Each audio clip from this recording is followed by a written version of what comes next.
As any opening remarks? Thank you very much, Madam Chairwoman. Thank you for the opportunity and for holding this fourth in a series of oversight hearings by this subcommittee on the Recovery Act funding. Now, today we're focusing specifically on funding for land ports of entry and on border stations. Obviously, border stations are critical to our country for both security and for trade. The free flow of goods and people lawfully crossing borders is crucial to promoting trade and commerce. But obviously, at the same time, these border crossings are critical to the security of our nation. So we know that enforcing this balance between trade and security is a very difficult one. With a $2 billion in trade moving through the 163 border crossings each and every single day. It's crucial to our economy. Because of this difficult balance, we must ensure that we have the proper infrastructure in place to support this mission and the individuals who are there. The stimulus, or the Recovery Act, provides GSA with $300 million for land ports of entry and border stations, and GSA has identified 8 projects in its spending plan for those funds. In addition, the stimulus, or the Recovery Act, also provided Customs and Border Protections with $420 million for land ports of entry within its jurisdiction, as the chairwoman just mentioned. So although the hearing today is focused on border stations, I think it's important to highlight the ongoing concerns generally about the so-called stimulus bill. Now, first, we need to commend the chairman of the full committee, Mr. Oberstar, and the chairwoman of this subcommittee for, first, their insistence and their struggle, and they received unanimous support from this committee to, first, when that bill was being discussed and debated, to try to get more money for infrastructure that we all felt would have been a good use of money. And secondly, to make sure that once that bill was passed, whether you liked it or not, that there is as much accountability and congressional oversight, at least that we can do in this committee, as possible. So I think both Chairman Oberstar and the chairwoman of this subcommittee deserve, frankly, the gratitude of all of us. Now, on October 30th, the administration released updated figures on the recovery.gov website related to the number of jobs created and saved. That figure, over 640,000 jobs, was subsequently called into serious question following investigations by a number of news organizations, the GAO, and members of Congress. Now, some of the issues identified, and we've all heard them before, but include, for example, jobs that were created or saved in congressional districts that don't exist. The number of jobs created in some cases seemed inconsistent with the amount of funding provided. Some funding claimed to have saved jobs actually, yet those funds went to other benefits like pay raises, not to create or save jobs.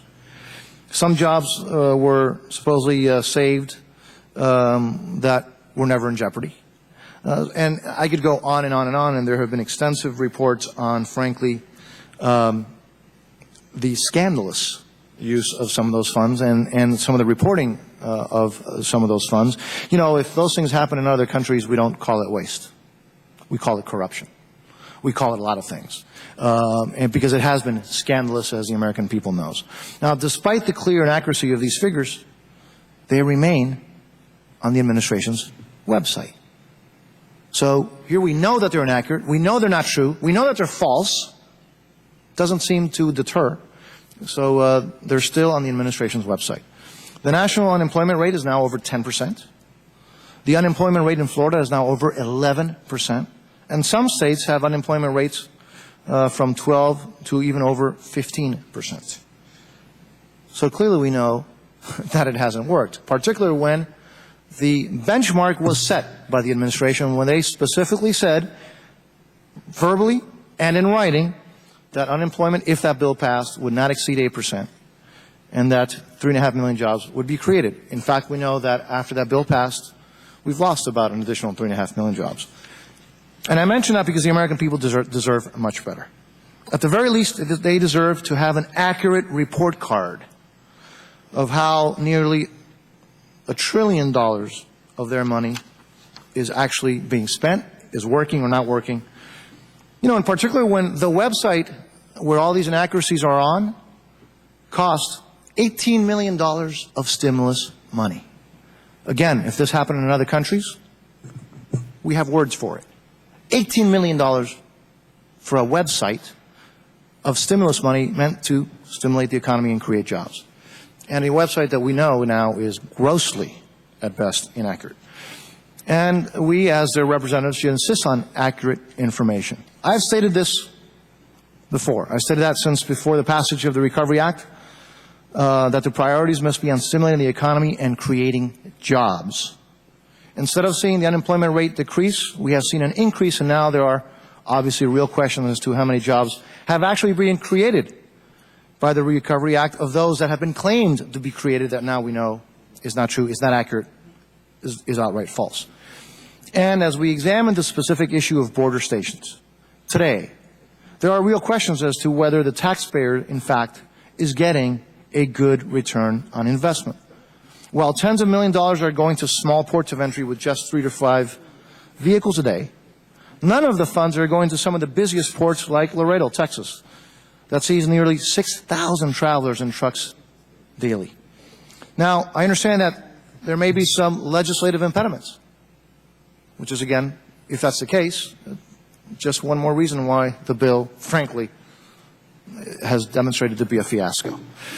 So I hope that we can get answers today on how many jobs have been created and how these projects were selected. I look forward to hearing from the witnesses today. I want to thank you all for being here once again. And as I said at the beginning, on the onset, I particularly want to thank the chairwoman of this subcommittee and the chairman of the committee for really doing everything that they can to make sure that we have as much accountability as possible. Thank you, Madam Chairwoman. Well,